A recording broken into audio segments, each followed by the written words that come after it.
I'm Celine Williams, and welcome to the Leading Through Crisis podcast, a conversation series exploring resiliency and leadership in challenging times. My guest today is Ujwal Arkalgud, an award-winning cultural anthropologist and entrepreneur. Welcome, Ujwal.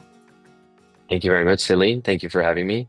I'm excited to chat with you. I love that you have anthropology as part of your intro, because I have a long-standing relationship with anthropology thanks to university. But before we get into anthropology at all, I'm going to start with the question I always ask, which is, the name of the podcast is Leading Through Crisis.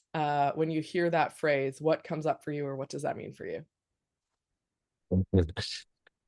So many things, but I think the biggest thing probably is resiliency, Hmm. because we've had to have so much of that in the process of building a company.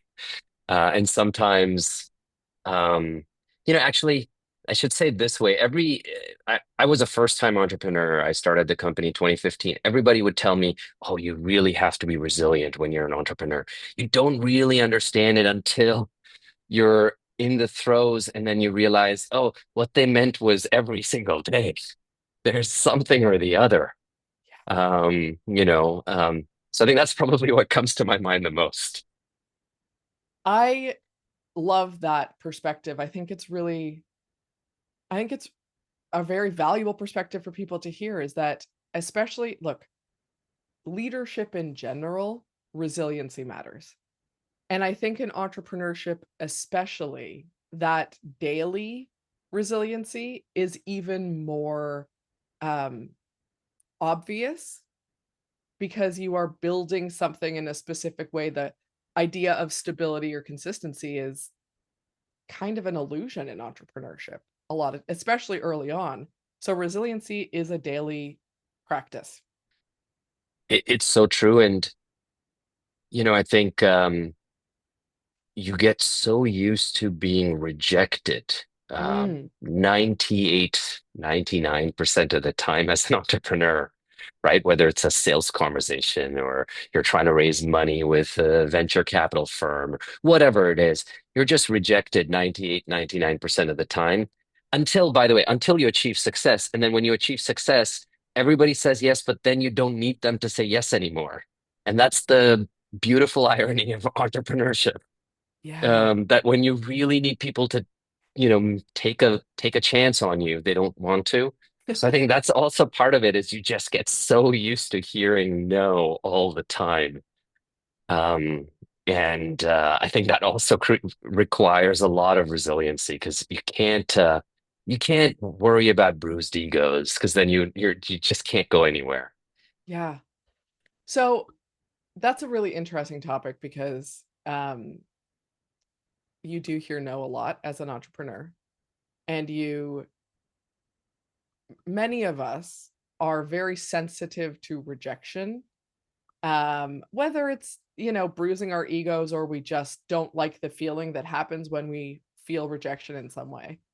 And I imagine it's a muscle that you build the more you hear it, right? That's the best way to kind of, I imagine. Like, I haven't heard it. Obviously, I've heard it too, but, you know, I assume it is a muscle that you are building the more you hear it. How do you go about building that muscle? What is that experience? What was that like for you? And how did you, I'm going to say, I don't know if change is the right word. Let's say it is, but like, change your Right. approach, or change how you thought about it, or become more resilient around things like that? So I use this analogy, and it sounds a bit, maybe it sounds a bit depressing. At least that's what somebody told me the other day. But I think it's very much true.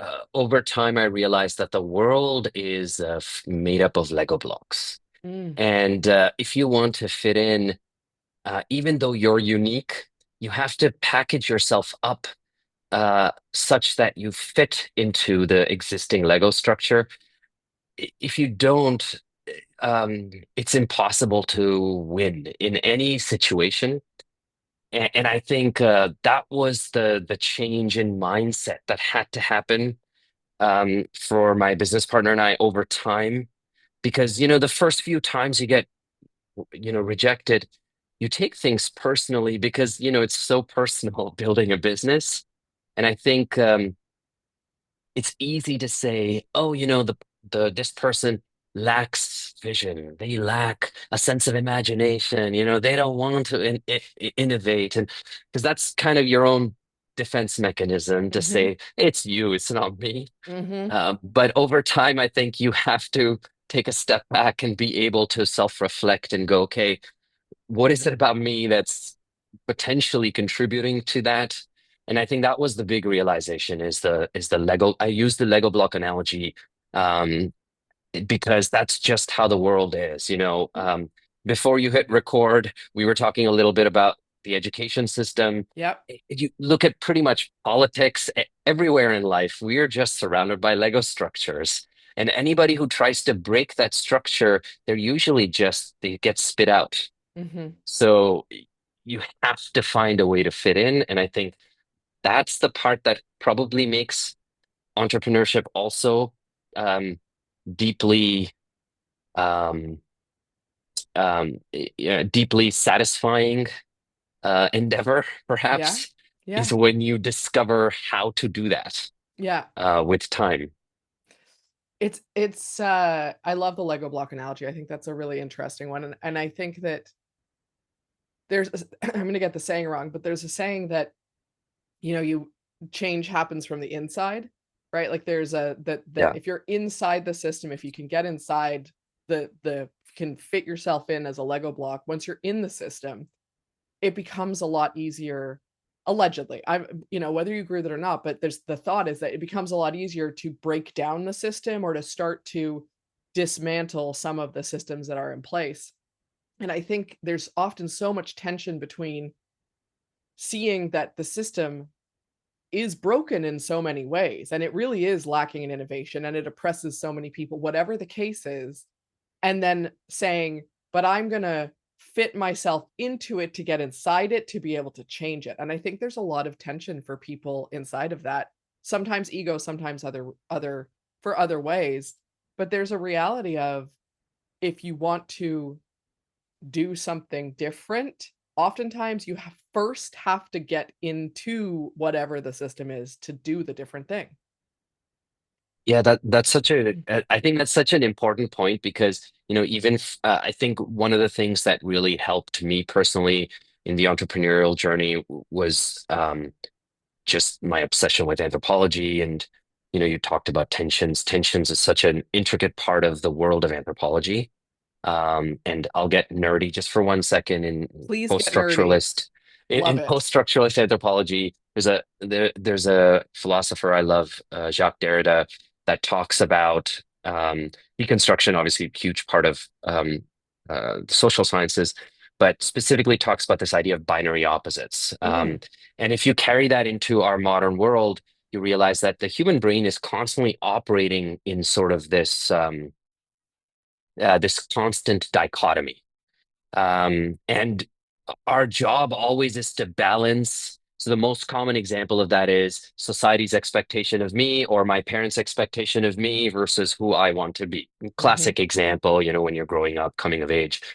But this happens to us literally in every moment. We're at the grocery store trying to decide what to buy. That's happening to us.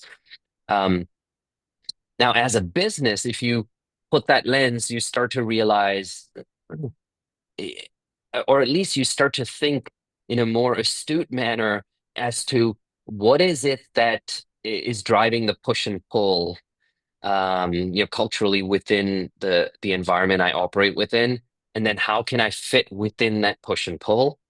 I can't fit outside of it. I have to. The train has to only go on the track, so I have to get on the track, and then I can decide: do I want to be on one side of that spectrum or the other?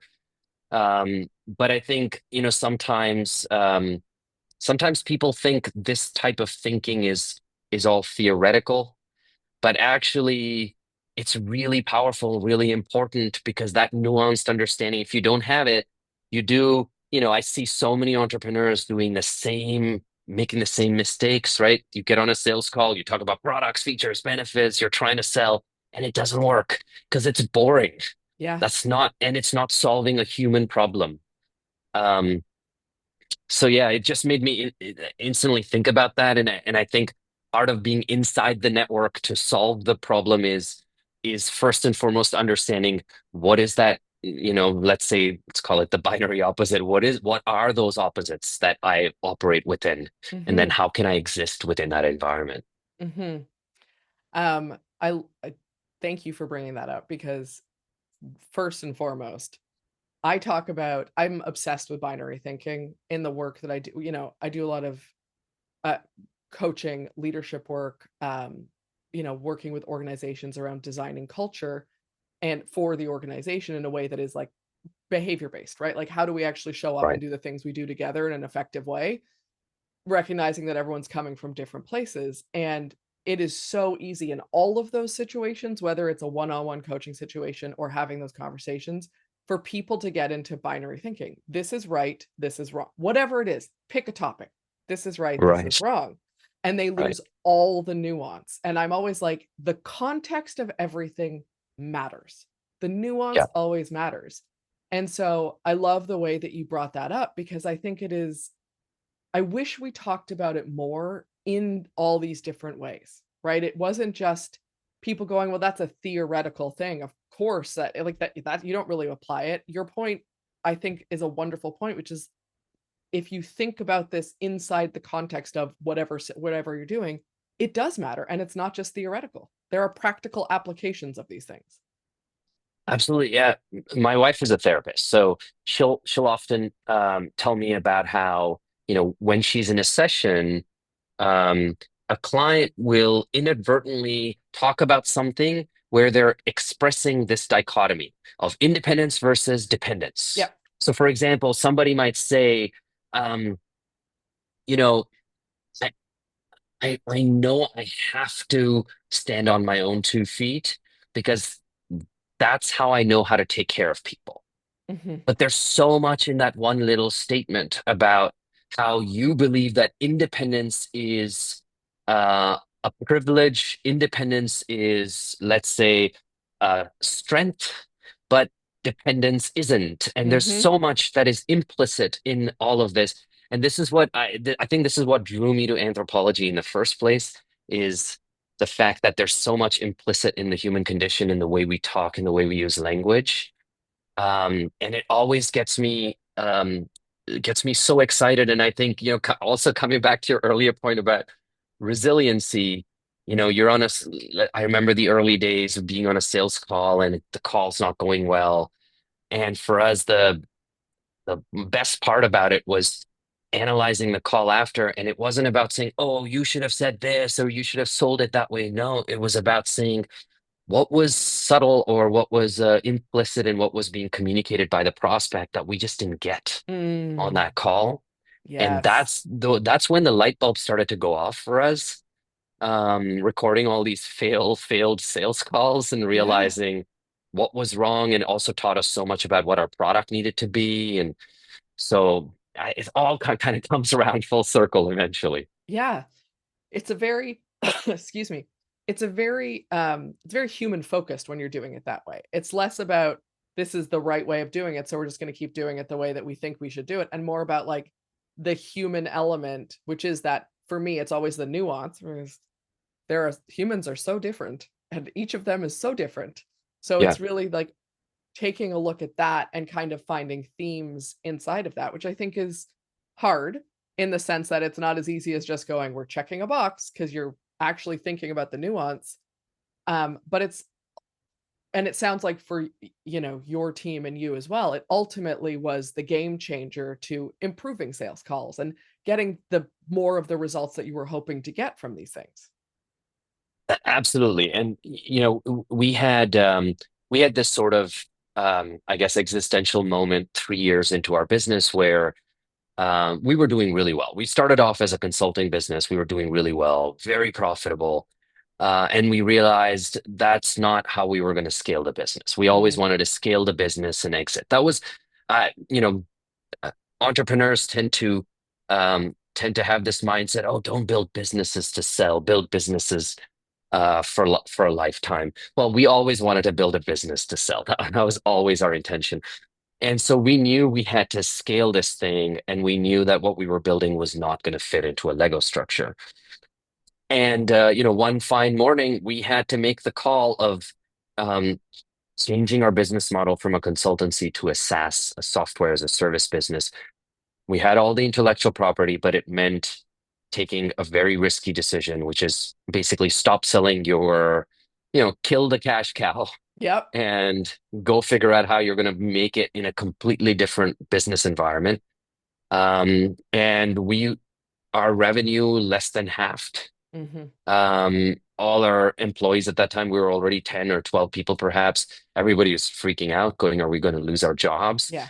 Um, and I don't think there was a single employee that quite understood, other than our tech team, because they were very excited about doing it. I don't think there was a single employee that really understood why we were doing that, Yeah. even though we tried to communicate it. Um, and I think, talking about crisis and resiliency, it's one of those situations where, um, in hindsight, now I realize that subtlety of figuring out, we knew what that tension was that we were operating within. So that, because it kind of was our North Star. We always knew we were on the right path because we were always playing. We were on one end of that spectrum. We decided to go to the other end, but we never left the train never left the tracks. We were Mm, always consistent with where the industry was. So I think that was sort of the big aha. And I'll give you one quick anecdote. please. I remember we were on a call, and we hadn't quite figured out what that tension scale was at that point. And we're on this call, and somebody said, I really want to work with you because you guys are kind of my insurance policy. And we said, what do you mean? And so, just for context for your listeners, it was uh, my last company, Motive Base, was a research technology business. So we Okay. were doing research for large corporations, helping them in innovation. So the prospect says to us, well, you're my insurance policy because you guys help me find things that I otherwise might have missed. And Hmm. that's critical for me because not only I can't afford to miss anything. Because if I miss the train on something, on a trend, on an opportunity, not only do I lose millions, I also miss my next promotion. And Right. I want that promotion. He said that to us blatantly. And that's when the bulb went off for us, and we realized that's our job. We are actually, what we're doing is helping people ensure that they don't miss anything. And we were extremely good as anthropologists. Our technology was extremely good at finding the things that other people couldn't find. And Mm, so that was our pitch. In the first 60 seconds, we would say we find the things that other people can't find. And the prospect would lean in, and it allowed us to build and scale our business and make that transition. But until that light bulb went off in that moment, we didn't quite know what our purpose was. right. So yeah, sorry for the No, no, long-winded no, no, no. analogy there, but I think that was the one moment, if I just think back, just reflecting back on it, that was just kind of the big aha for us, the unlock, if you will. Yeah. It's I it's incredible to have a moment like that, and also we often need to hear it from an outside perspective, like someone reflecting back. When we're Right. in it, it can be really hard for us to know, quote unquote, or put into words, put into language that's understandable what that thing is, even if we're like, we know we're good at stuff. Whether it's an individual or company, we're good at something. I know, we're doing well. This thing is working, but to be able to put it in the language that someone else can see from the outside is really tough. And so when I think it's really important, one, it's, but this is my own nerdy, perspective on this. I'll fully own that. To be able to hear the feedback, seek it out, and actually be open to it, good, bad, and ugly, because that's how we all learn and grow is um, being willing to hear it and take it in and own what's ours and also recognize what's not ours. That discernment Yeah. matters. So that, and then also being willing to have a different perspective shared with us, which is not always the same as feedback. It is can just be a shift of perspective and being open to our perspective, not being quote unquote right just because it's already in Yeah. there. Yeah, absolutely. And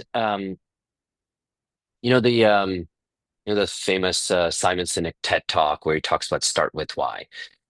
So, that's become very popular, and especially in the corporate industry, everybody talks about that. From an anthropological perspective, you know, for me, that's not enough because, so for example, what happens is everybody says, "Oh, my purpose is, I want to wake up in the morning and be excited about what I do."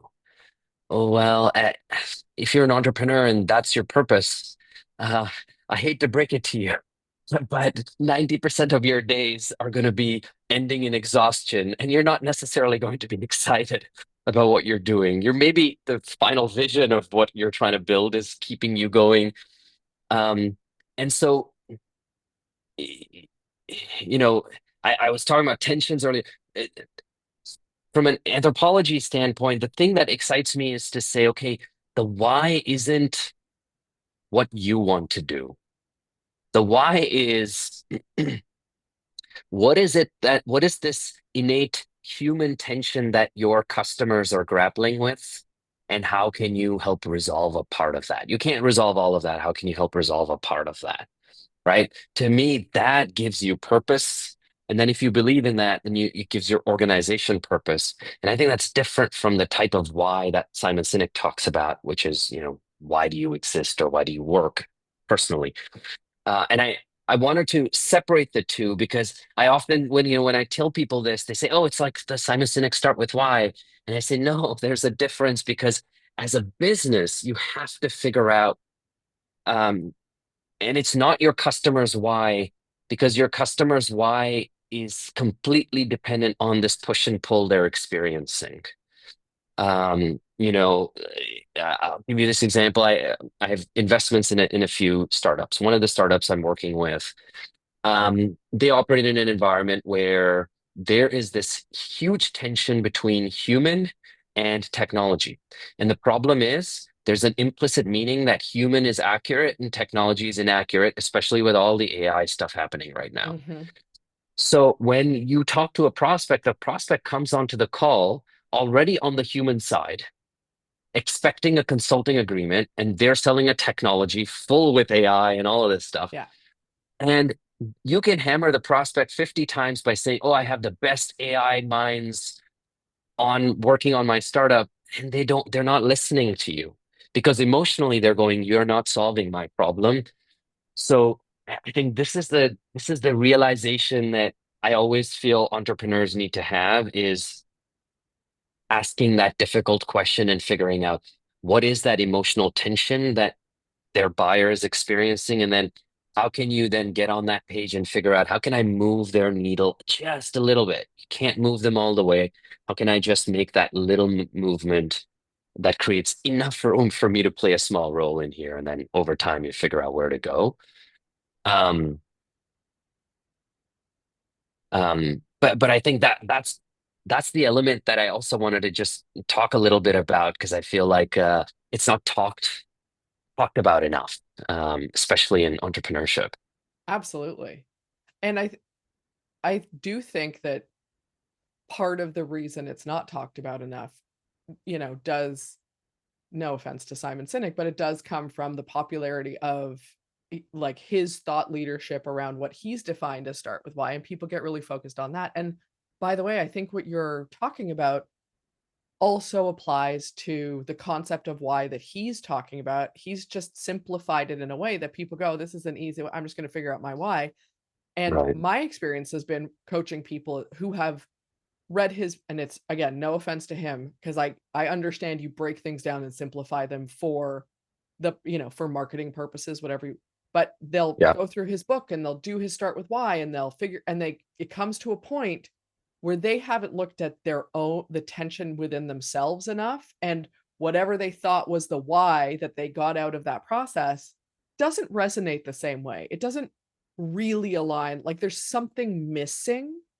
And I think hearing what you're, I appreciate the way you put it because I hear what you say and I'm like, I think it's that internal tension, not just the human tension of like a prospect, but I think there's an internal tension piece.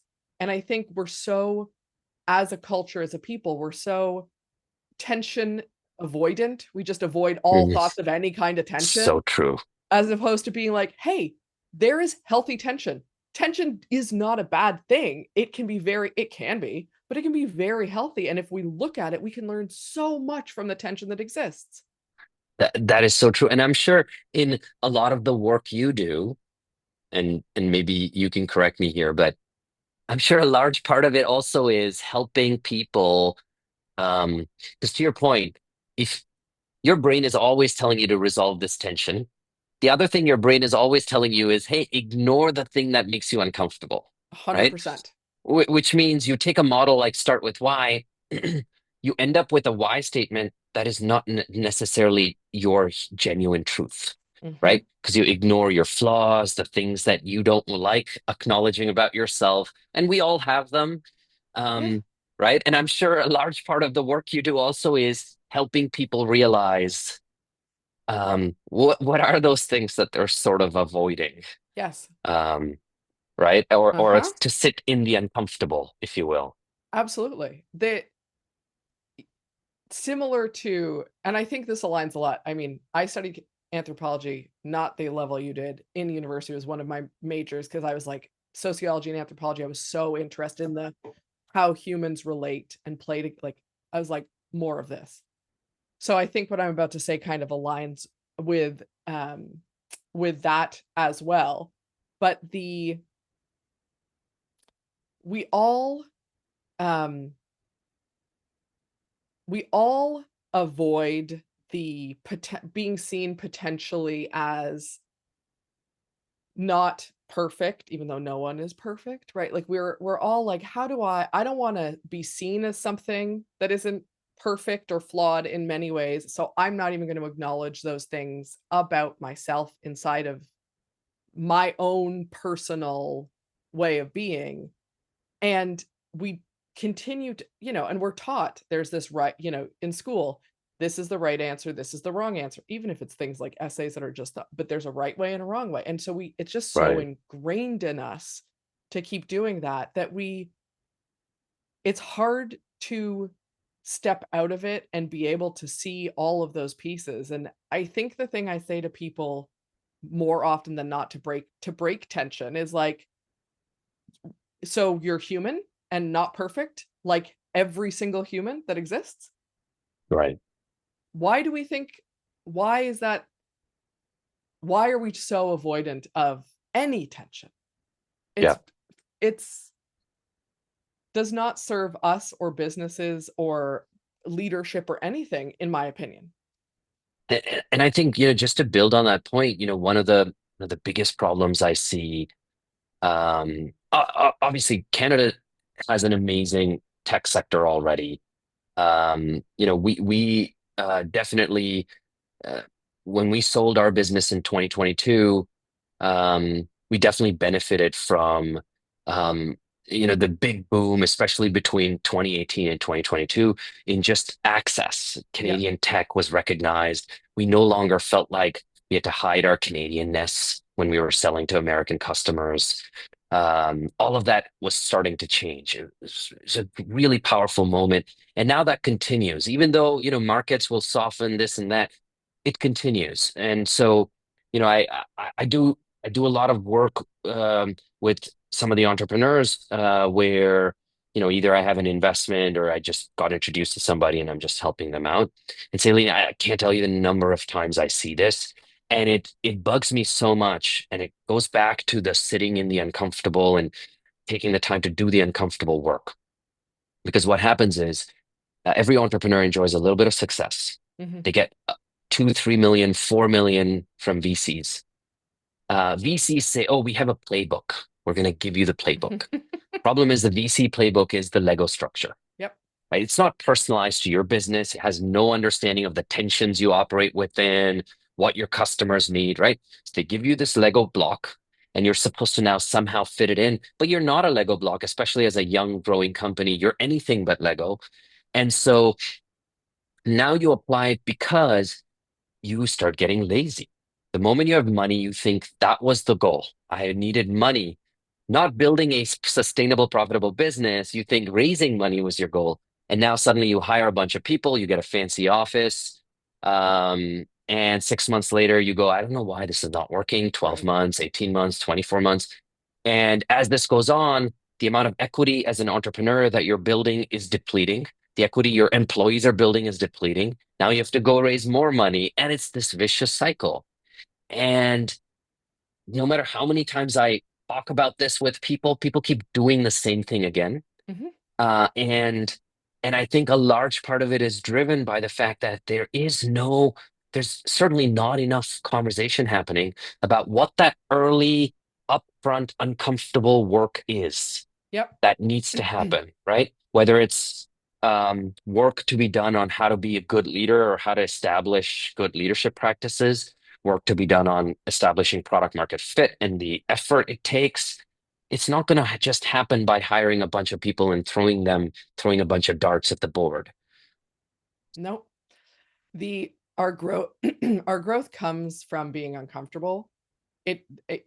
Most of it does, Yeah, fortunately or unfortunately, whether it's individually or as a collective, discomfort is where we grow. And our brains, which are wonderful things, but they want to keep us safe. And discomfort does not feel safe to our brains. So we just naturally, our inclination is to avoid discomfort as opposed to being able to recognize, oh, this isn't comfortable. What is the opportunity inside of this? What can I do with this? How can I step into it? Because you can step into it and still feel safe if you're doing it intentionally. And to I make love that. right, to make that shift to being intentional about stepping in a way that still feels safe is a whole different ballgame, but man, do people do not they just do not let's avoid anything uncomfortable.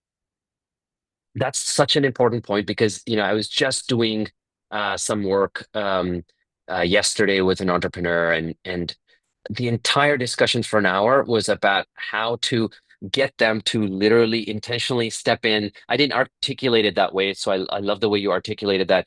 Um, but to intentionally step into that environment and do the difficult work because they don't yet know the answer to the question, what is the tension your Yeah, customer is experiencing? yeah, They don't know the answer to the question, who are you as a company, and how is it that what they do resolves a part of the tension that their customer experiences? And I was using the insurance plan analogy to yeah, say we didn't we weren't selling insurance, we were selling a tech product that did research, but having a customer articulate that helped us realize and gave purpose to who we were. absolutely. Absolutely. Um, I so before we wrap, I'm gonna ask because could talk to you for out like truly fascinating conversation. So thank you for taking the time to chat with me today. Thank Um, you. and is there anything that we didn't get to that you want to make sure you speak to, or something that you want to emphasize or kind of leave people with at this point in time? Uh, I think the only thing I would talk about is I use tensions as a model with a lot of businesses, and it's not as complicated as sometimes people think it is. So perhaps the only thing I would say is, try to do three things. If you're an entrepreneur and you're struggling with growth or struggling with figuring out how to solve a problem, just try to do three exercises. The first is think about what is the binary opposites? What is the tension your industry operates within? Classic example, if an industry is going through automation, on the other hand, everything was done manually, there's a tension between automation and manual input, right? So Yep. it's very simple. It's not a difficult exercise. You don't need a background in anthropology to do that. Then think about what is the tension your customer experiences. And I'm talking about emotional tension. Hmm. And then think about how your product sits within the context of that industry tension and the customer tension. And it will transform how you start thinking about your business. That's the only thing I wanted to say is that these tools are not rocket science. You don't have to have a social sciences degree to be able to do them. I think a lot of the times, and I'm sure you experience this in your work as well, a lot of the times it's just about putting pen to paper and actually going through the thinking exercise. And then you realize, hey, this is not that complicated to do. And in fact, a fun exercise for perhaps me to do with my other founders or key colleagues. Yeah. I love that. I love that that is it's very simple, which is always great, very straightforward. And I appreciate you breaking that down because I do think that's important information for the listeners to hear. Um, Thank you for taking the time to chat with me today. This was extremely insightful. I love that we got to talk about anthropology a little bit. It just doesn't happen enough.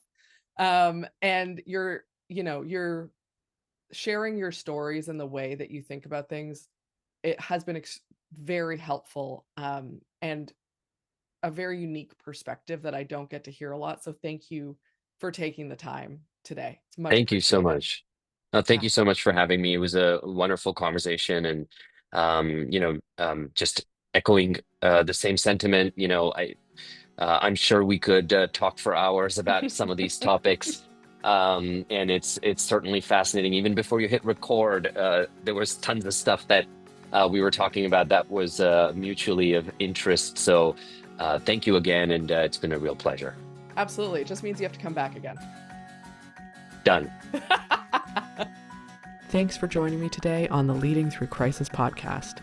If you enjoyed this conversation, please take a minute to rate and review us on your podcast app. If you're interested in learning more about any of our guests, you can find us online at www.leadingthroughcrisis.ca.